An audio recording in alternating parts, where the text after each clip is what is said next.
Olá pessoal, tudo bem? Como é que vocês estão?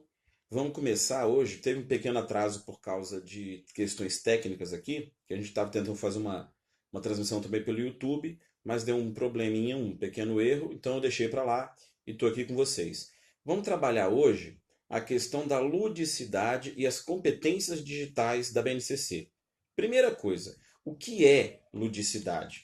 Vou pegar aqui com vocês a explicação que eu tenho aqui no computador, tá? A ludicidade, o que que é isso? Tá? A questão do lúdico é a gente poder brincar com os jovens, com a criança, né?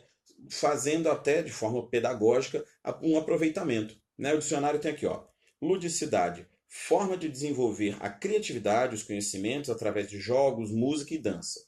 O intuito é educar, ensinar, se divertindo e interagindo com os outros. Tá?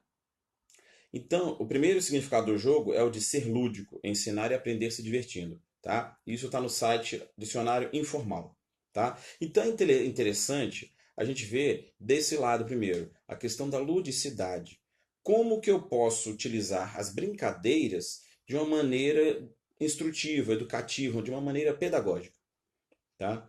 Eu gosto muito nas minhas aulas, às vezes a gente vai para o pátio, às vezes eu boto a música, mas eu sempre gosto de brincar com os alunos, porque isso faz com que o aprendizado seja mais leve, mais tranquilo, aconteça de uma maneira melhor, né? Os meus alunos que acompanham as lives, devem estar aqui agora ao vivo ou depois vão ver gravado, você sempre tem a participação dos alunos na brincadeira, do professor na brincadeira. Eu brinco muito com eles, a gente tem uma boa intimidade de brincar com eles. Eu falo, ó, você é o exemplo dessa situação agora, ou então os outros dois e eu, ou mais um terceiro, um outro professor.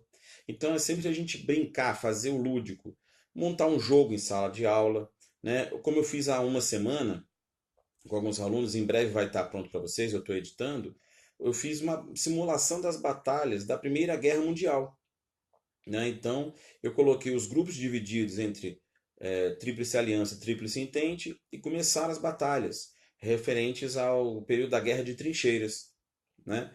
E aí depois você tem a saída da União Soviética, porque acontece, desculpa, a saída da Rússia, porque acontece a Revolução de 1917, e 17, e aí a entrada dos Estados Unidos e as mudanças estratégicas daqueles grupos e acontecem os conflitos, né? Então foi bem interessante, deu mais de 1h20 de gravação, né? A gente já postou algumas coisas nos stories, e nós temos como nisso, como brincar com o conhecimento, fazer com que os alunos vivam assim um pouquinho, né, na brincadeira, mas vivam aquela situação de guerra, de confronto, de disputa, né?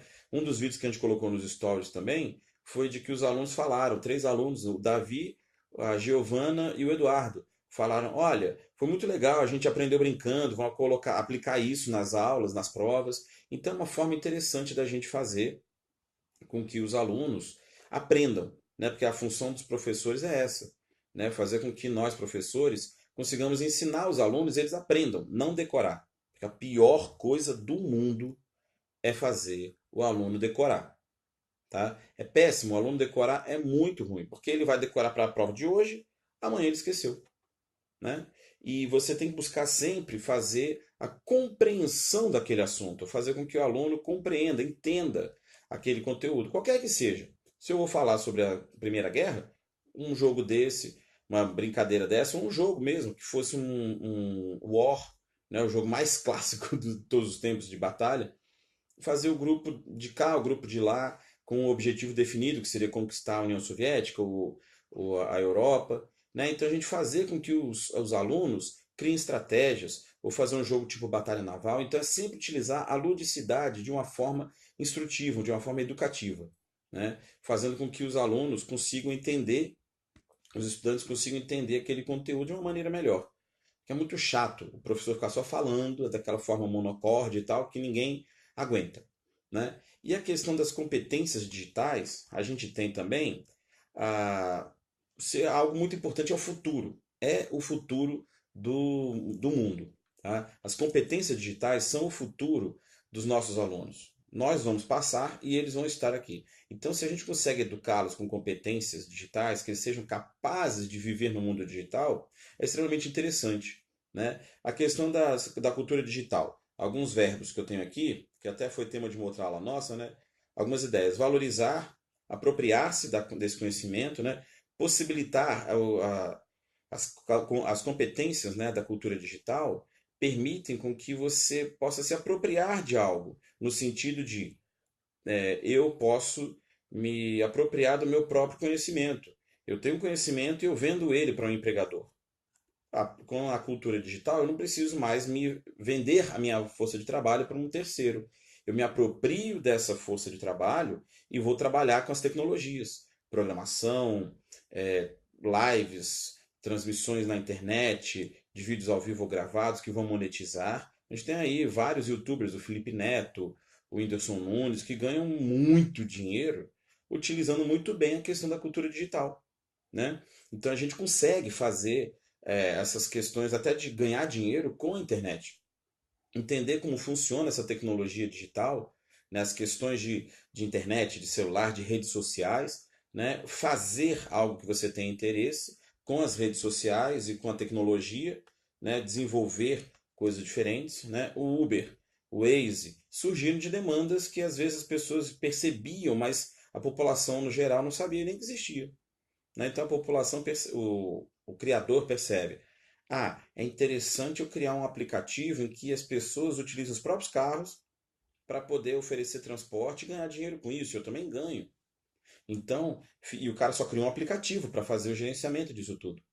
Né? As pessoas que vão para a rua resolver essas coisas. Agiliza todo mundo, as pessoas ganham dinheiro, então são formas novas, né? Saídas da tecnologia, do mundo digital, que fazem com que você possa ganhar dinheiro de uma forma honesta e tranquila. Né? E a gente poder fazer escolhas. Eu escolho utilizar a tecnologia para poder aprender. Eu escolho utilizar a tecnologia para me deslocar de um local para o outro. Né? Então, quando a gente utiliza a tecnologia voltada para o nosso próprio convívio, para o convívio com o próximo, é extremamente interessante. Quando você pega também a questão do lúdico e da tecnologia, a gente consegue fazer até questões mais amplas, a criação de coletivos. Né? Se você não conhece esse termo, modernamente significa você ter grupos que vão trabalhar em conjunto em prol de um objetivo comum. Né? Aqui em Brasília, a gente tem lojas que são de coletivos em que você aluga um espaço numa prateleira, por exemplo, e bota os seus produtos lá. Produtos de alimento, ou produtos de decoração, ou artesanato. Então é uma loja que tem várias coisas diferentes dentro dela, pelas seções, e quando você compra dali, uma parte daquele lucro vai para a empresa que está ali, né, o comércio que acontece, e uma outra parte vai para você. Você não tem espaço para alugar, você não tem dinheiro para alugar um espaço grande num ponto movimentado. Numa situação dessa, você consegue que o seu produto seja colocado à disposição de pessoas num local de grande circulação e pagando um valor pequeno, né? Porque você está naquele grupo, naquele coletivo, você consegue fazer com que as coisas aconteçam melhor para você e para todo mundo. Tem coletivo de agricultura, coletivo de comércio, coletivo de ensino, né? Existem cooperativas de ensino, né? Tanto de ensino regular quanto de ensino de idiomas ou ensino de música, tá? Então é extremamente interessante utilizar a questão da tecnologia junto com essa questão da ludicidade, né? A gente pode colocar essas informações nesses coletivos também, o coletivo de você juntar o grupo de alunos, juntar aquele grupo de pessoas, né, de estudantes de qualquer faixa etária e fazer com que eles produzam com o conteúdo e a tecnologia. É possível fazer isso. E é extremamente interessante fazer isso. Né? Além disso tudo que eu falei, a gente tem coisas muito interessantes também para falar sobre a questão da tecnologia e eu vou colocar algumas aqui para vocês. Tá? A primeira delas, a questão. Oi, Suzy, seja bem-vinda. A questão de tecnologias, competências digitais, melhor dizendo, as competências digitais que o jovem tem que aprender hoje, e nós, professores, somos capazes de orientar, né? Uma delas, gestão da privacidade. Eu falo isso muito para os meus alunos. Tá?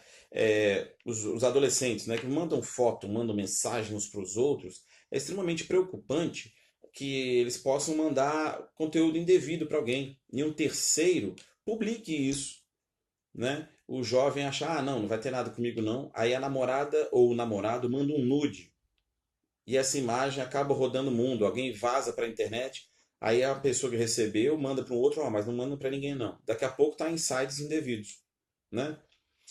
Uma outra coisa, você não dá a sua senha de login das máquinas, dos equipamentos para todo mundo, porque você pode acabar tendo postagens no seu nome que não sejam de acordo com o que você queria. Eu lembro de um caso, uns anos atrás, do Felipe, que era goleiro do Flamengo na época. Depois ele saiu, foi jogar em outros times, e teve uma postagem que deu uma polêmica, que era uma postagem sacaneando, zoando com o time que tinha perdido. Eu acho que foi Flamengo e Vasco, e teve uma postagem zoando o Vasco. Uma coisa são os dois times jogando, né, um vencendo, outro perdendo. Outra coisa é um jogador daquele time tirar com a cara da instituição, né, do clube em si. E aí não pegou bem. Ele falou: não, foi um primo meu que fez isso e tal. Por quê? Ele deu bobeira, o primo dele sabia o login para desbloqueio da tela do celular, postou uma besteira em nome do cara. Ficou sendo a figura dele colocada ali na imagem. Isso foi ruim para a imagem dele naquele momento. Depois ele foi rodar outros clubes e sempre lembrando essa história dele no Flamengo, que pegou muito mal. Então, você jovem e você professor que está em sala, tem que se preocupar com essa questão também. Orientar os alunos, né, dentro do seu plano de aula, de qualquer conteúdo que seja, colocar essa questão da tecnologia, das competências tecnológicas digitais, né, do aluno fazer a gestão da privacidade dele, o que ele quer colocar em público, o que ele não quer colocar em público, né, o que ele deve colocar ou não. Ah, eu posso colocar foto minha de biquíni na praia, professor? Já me perguntaram, uma aluna me perguntou isso. Eu falei, olha, não sei, não é interessante não. Porque se o seu perfil é público, eu acho que não seria interessante, porque vão ter pessoas mal intencionadas. Agora, se você tem de amigos nas suas redes só os seus parentes e alguns colegas, aí você sabe como gerenciar melhor. Se não sabe, pergunta aos pais, a algum adulto responsável que possa te orientar. Então é sempre importante ter esse tipo de preocupação. Uma outra coisa, a questão da empatia digital. Tá? E isso é muito importante. Eu dou como exemplo Facebook e Twitter, que são as duas redes que a gente às vezes vê como terra de ninguém. Alguém posta uma informação, vem o outro elogiando, vem o outro criticando, apontando o dedo, brigando, discutindo, e sempre a pessoa acha que está completamente certa. Né? São selvagens digitais. Então, quando você está na questão da identidade digital, é importante você ver. Vai adiantar alguma coisa eu entrar numa discussão dessa, numa briga dessa? Vai adiantar alguma coisa? Não vai. Né? Se for um debate saudável, pô, interessante, legal. Mas se for um bate-boca à toa, não tem importância, não tem necessidade. E se você cuida da sua empatia digital, tá? Você consegue entender que tem pessoas com outros sentimentos, tem pessoas que podem se sentir ofendidas com aquela sua frase mais enfática, tá? E se você se coloca na posição de vamos debater, é algo. Se você já coloca na posição de vamos brigar, é outra, né? Falando, eu acho que eu não falei no começo da live, por que que eu tô com essa camisa toda colorida? Né? Porque ela é uma forma prática de você até utilizar a ludicidade com a tecnologia em sala, né? Chegar em sala e falar, por exemplo, ó, ah, brincar com eles, o que que seriam essas coisas aqui, qual seria a conexão entre elas, né? De um bumerangue com a cabana, com as aves, né? Falar para os alunos pesquisarem isso digamos, vocês têm 2 minutos para pesquisar em sala de aula e dar os resultados do que são isso. Vamos colocar um quadro ou fazer uma forca, né? Um jogo de forca no quadro com o que eles descobrirem, criando formas diferentes, né? Utilizando o celular em sala, que é uma coisa simples. Fazer uma pesquisa disso, né? E utilizando os recursos que a tecnologia nos dá. Continuando, então, com a questão da internet, né? Da tecnologia, que a gente utiliza muito. A identidade digital é extremamente importante que você, professor, você, aluno, utilize a tecnologia a seu favor. Crie uma identidade positiva, uma identidade boa. Falar, pô, o perfil do professor Jambeiro é interessante, ele faz lives falando sobre vários assuntos, ele publica coisas interessantes, né? Ou outros perfis que tenham, que sejam de apoio familiar, de coisas que você possa identificar problemas pessoais seu e consiga trabalhá-los naquelas postagens. Uma postagem positiva que fale do dia, do seu comportamento, e a pessoa, poxa, que legal, eu consegui mudar meu dia por causa dessa postagem. ou eu consegui melhorar meu dia por causa de uma dica que o jambeiro me deu, ou que o professor tal ou o professor tal falou, né? Então, você criar um perfil, uma identidade digital positiva é legal para você, né? E tanto o professor quanto o aluno, eu sempre enfatizo isso. Você, estudante, que tem o seu perfil nas redes, cuidado para não postar coisa que não deve, né? E você, professor, também. Você, professor, tem a sua vida fora de sala de aula. Óbvio, eu também tenho a minha. Mas aí o que que eu tenho? Eu tenho meu perfil profissional, que eu publico as coisas de sala de aula, de conteúdos, dicas, as nossas lives, e o meu perfil particular. Que no meu perfil particular eu publico aquela foto de um churrasco, de um samba, que eu estou tomando uma cerveja na hora do almoço no final de semana, né?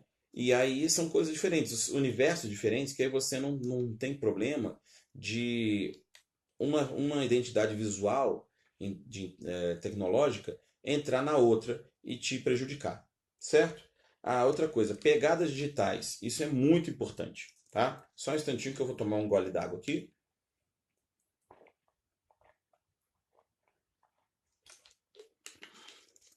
Tudo, tudo, absolutamente tudo que você faz na internet fica registrado.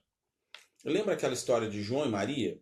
Que o João e Maria vão pela floresta, deixam pedrinhos e voltam para casa, depois deixam galhos e voltam para casa, até que uma hora que eles deixam migalhas de pão e os passarinhos comem, eles não conseguem voltar para casa. Então, a internet tem isso, tá? São vários registros que se fazem pela internet para saber onde é que você vai, onde é que você foi e conseguir rastrear isso num caso de importância.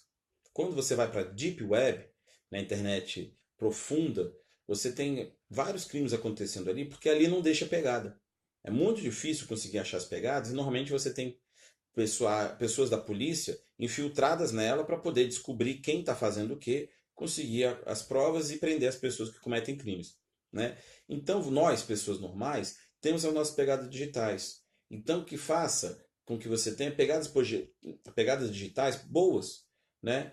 Porque, e até para você entender o que são essas pegadas digitais. Ah, a pessoa entrou no site de notícias. Pô, beleza. A pessoa depois entrou num site de vídeos de comédia. Beleza. Aí a pessoa entra num vídeo tutorial de como construir bombas caseiras. Para quê? Isso já não é legal, né? E aí, como tudo isso está interligado, você acaba depois começando a receber um monte de informação de bomba, disso, daquilo. E aí você consegue, até num caso extremo, isso aconteceu em outros países, de grupos terroristas entrarem em contato e acabarem achando que você é uma pessoa que quer aquele tipo de informação, quer participar daquelas ideias e te trazer para um movimento desse, né? No exemplo extremo, tá? E também tem questões de tecnologia digital. Você vê muito isso quando você, por exemplo, entra num site de loja para ver o preço de uma televisão, de um computador, de um celular. Daqui a pouco aparece nas suas redes aquele anúncio de novo no site de jornal e tal. Isso é o remarketing, né? É uma linha de código, um pixel, que vai ser colocado naquelas páginas. Você passou por ali, você deixou a sua pegada digital.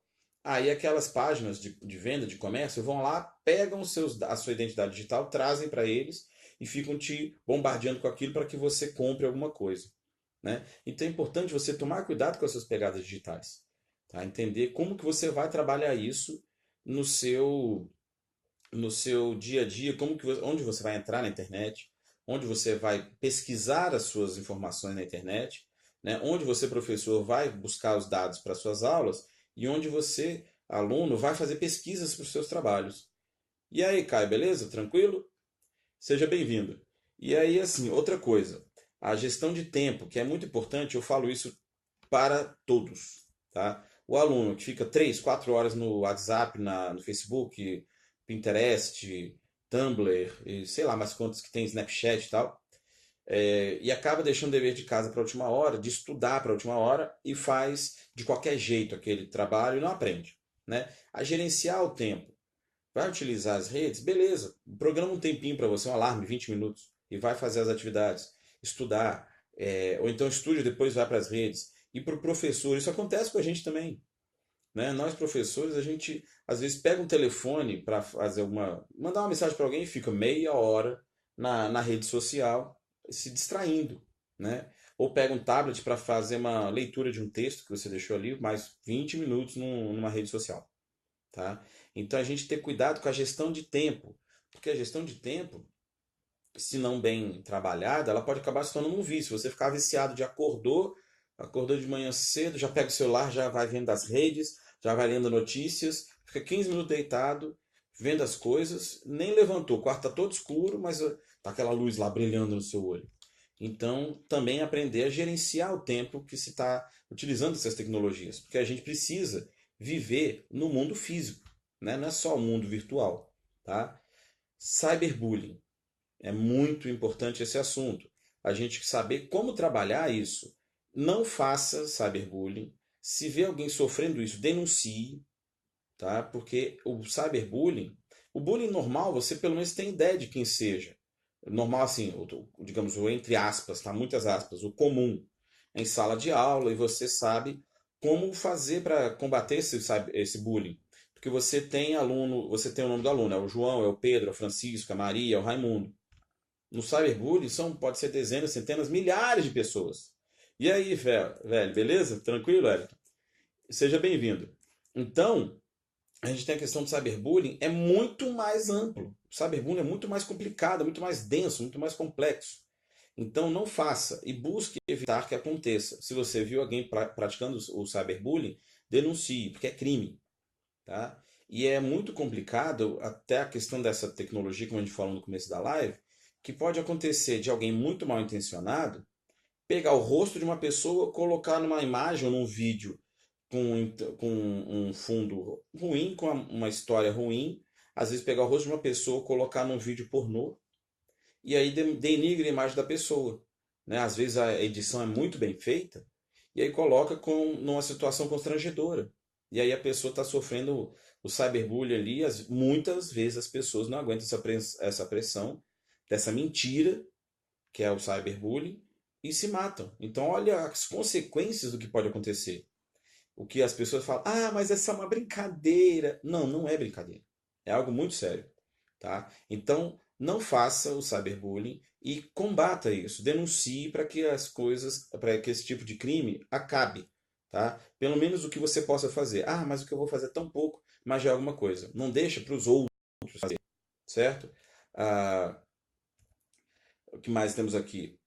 Segurança cibernética, tá? A questão de garantia dos seus dados. Cara, não utilize computadores em redes públicas de Wi-Fi ou celular em rede pública, porque é cheio de gatilhos que podem entrar no seu celular, no seu computador, fazer com que você tenha problemas com isso, né? De roubo de dados, etc. Caio, não denunciar é ajudar o agressor. Exatamente, não denunciar é ajudar o cara. Ou a pessoa, a mulher, né? Também pode ter mulheres que praticam cyberbullying, tá? Voltando aqui, a questão da segurança. Não compartilhe senha de perfis, senha de e-mail, de login de aparelhos, tá? Muito importante, apesar de hoje estar em considerável desuso. Não utilize pendrive em outros equipamentos que você não conhece. Né? Por exemplo, eu vou pegar um pendrive do meu computador e vou colocar no computador de um outro colega. Quem me garante que o computador dele não está coalhado de vírus? E aí eu boto de volta no meu computador, contaminei. Né? É um problema sério. Eu comparo com a pessoa ter relações sexuais com um desconhecido sem preservativo. A possibilidade de você pegar uma doença é imensa. Então, por isso que as pessoas utilizam preservativo. Então, do mesmo jeito, não compartilhe essas informações cibernéticas com qualquer um, porque você pode acabar se contaminando com um vírus que vai roubar seus dados, com um programa espião que vai pegar suas informações do computador e fazer Deus sabe o que, pegarem seus dados de redes sociais, publicarem coisas indevidas, te deixando constrangido ou até cometendo crimes. E isso é o mínimo. Então vejo o tanto de coisa que vocês podem ter problema em não cuidar da segurança cibernética, certo? E outra coisa que entra também em outra competência, tá? A questão do pensamento crítico. As famosas fake news. Entenda o que você está lendo e tenha discricionariedade, consiga compreender se aquela informação é correta ou não. Pô, estou em dúvida se o que eu li agora é verdade ou não. Pesquisa. Vai ver em outros sites, pesquisa em sites de jornais conhecidos, em redes conhecidas de informação.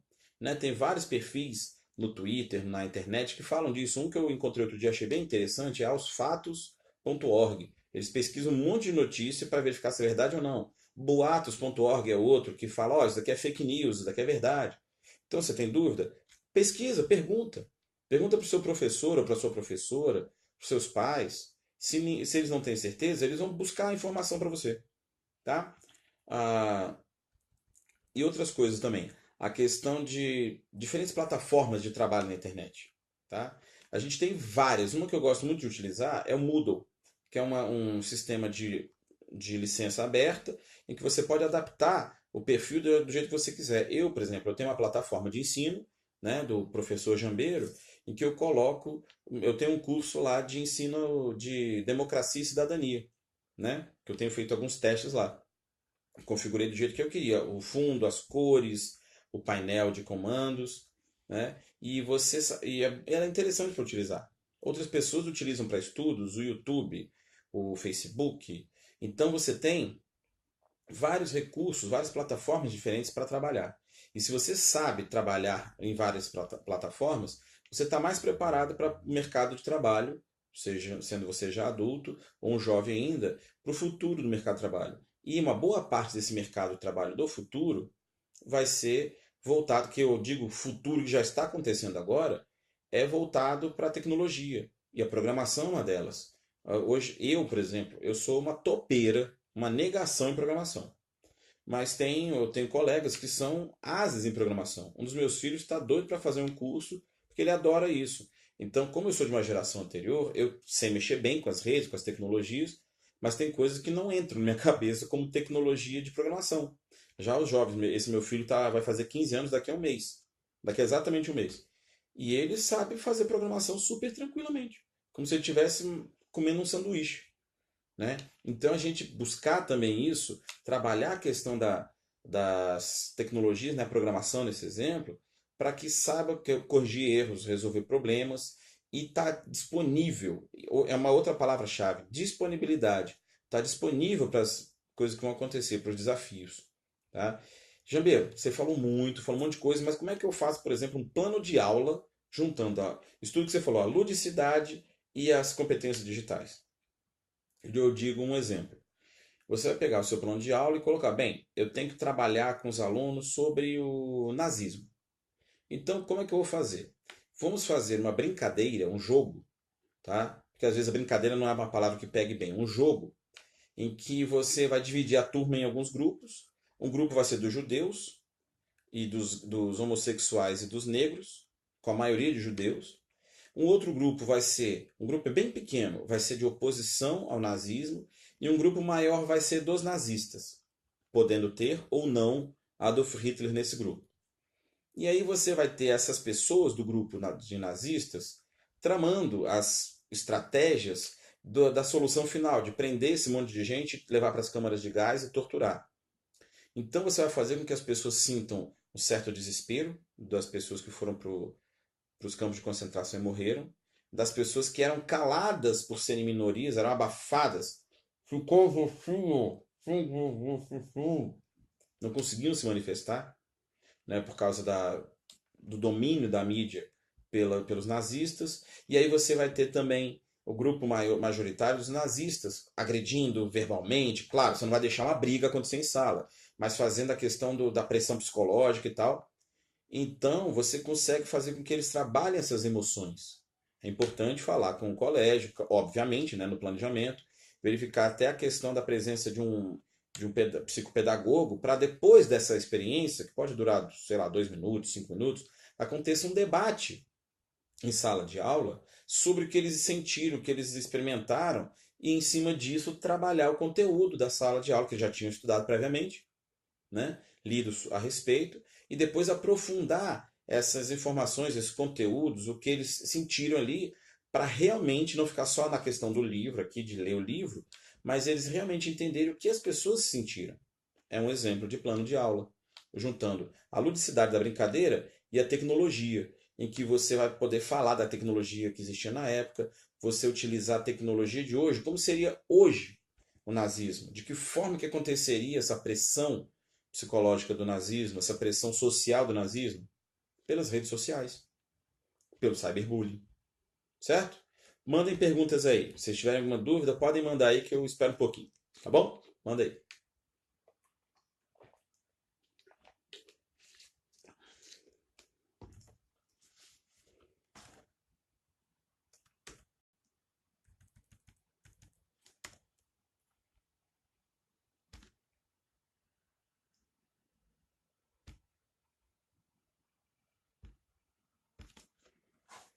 Sem dúvidas. Então tá bom. Vou ficando por aqui então. A live foi bem interessante, tá? A participação de vocês aí foi legal, de entrar e darem um oi, tá? E na próxima semana, fiquem atentos nas nossas redes, a gente vai ter na próxima semana uma nova live com assuntos ligados também à Base Nacional Comum Curricular, tá ok? Eu vou continuar fazendo testes durante a semana, então vocês verem no YouTube que eu estou ao vivo, é porque eu vou estar fazendo alguns testes no YouTube para a gente fazer uma transmissão interessante também para vocês nas duas redes sociais, tá bom? Como é que é, Caio? Raça? Não, que filme é esse? É um filme, é um desenho? O que que é? O que que é isso? Diga aí.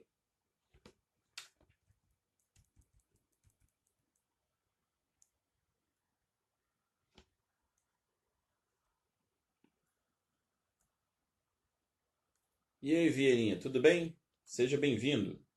E aí, Caio, diga aí, o que que é esse Raça? Um filme? Vou ver aqui agora, vou procurar aqui, peraí. Filme Raça. Deixa eu pesquisar aqui. Que a internet tá devagar. Eu tô em duas redes diferentes aqui. O celular tá em uma, o notebook tá em outra. Aí a outra que ele tá bem distante. Deixa eu conectar nessa próxima aqui. Foi. Deixa eu entrar aqui de novo. O negro americano ganhou no atletismo da Alemanha. Foi o Carl Lewis, né? Se eu não me engano, foi Carl Lewis que ganhou, que participou dessas provas na Olimpíada. Era de maratona, não, de corrida, né? Raça, trailer. Deixa eu ver aqui. Abriu aqui pra mim. Desculpa, Jesse Owens. Tá aqui a história de Jesse Owens. Cinebiografia de Jesse Owens, atleta negro-americano, ganhou 4 medalhas de ouro nas Olimpíadas de Berlim em 36, superando corredores arianos em pleno regime nazista de Adolf Hitler. Vou assistir, vou procurar, vou dar uma olhada aqui e assistir. É mais um filme para aquela relação que eu botei para vocês. Eu coloquei para meus alunos, para fechar essa nossa conversa, coloquei 21 filmes no quadro outro dia, de sugestões de filmes para eles poderem assistir e entenderem melhor também a o contexto do Entre Guerras e da Segunda Guerra Mundial, né? Esse daí é mais um, então seria, desculpa, solucei aqui. Então seriam 22 filmes já, tá? É isso. Finalizamos. Bom, né? Finalizamos então a live de hoje. Se vocês tiverem alguma dúvida, se você está vendo gravado, pode mandar nosso direct no Instagram, tá? instagram.com/professor Jambeiro, ou mandar mensagem no nosso Facebook, tá? Também facebook.com/, professor Jambeiro. E da manhã até sexta, meio-dia, tá esse vídeo, essa nossa live no nosso YouTube, youtube.com/, professor Jambeiro. Então as três redes, Facebook, YouTube, Instagram, tudo professor Jambeiro, tá bom? Fiquem à vontade para mandar dúvidas que tiverem, conversar com a gente, tá? Fiquem com Deus. Um beijo, tchau, tchau.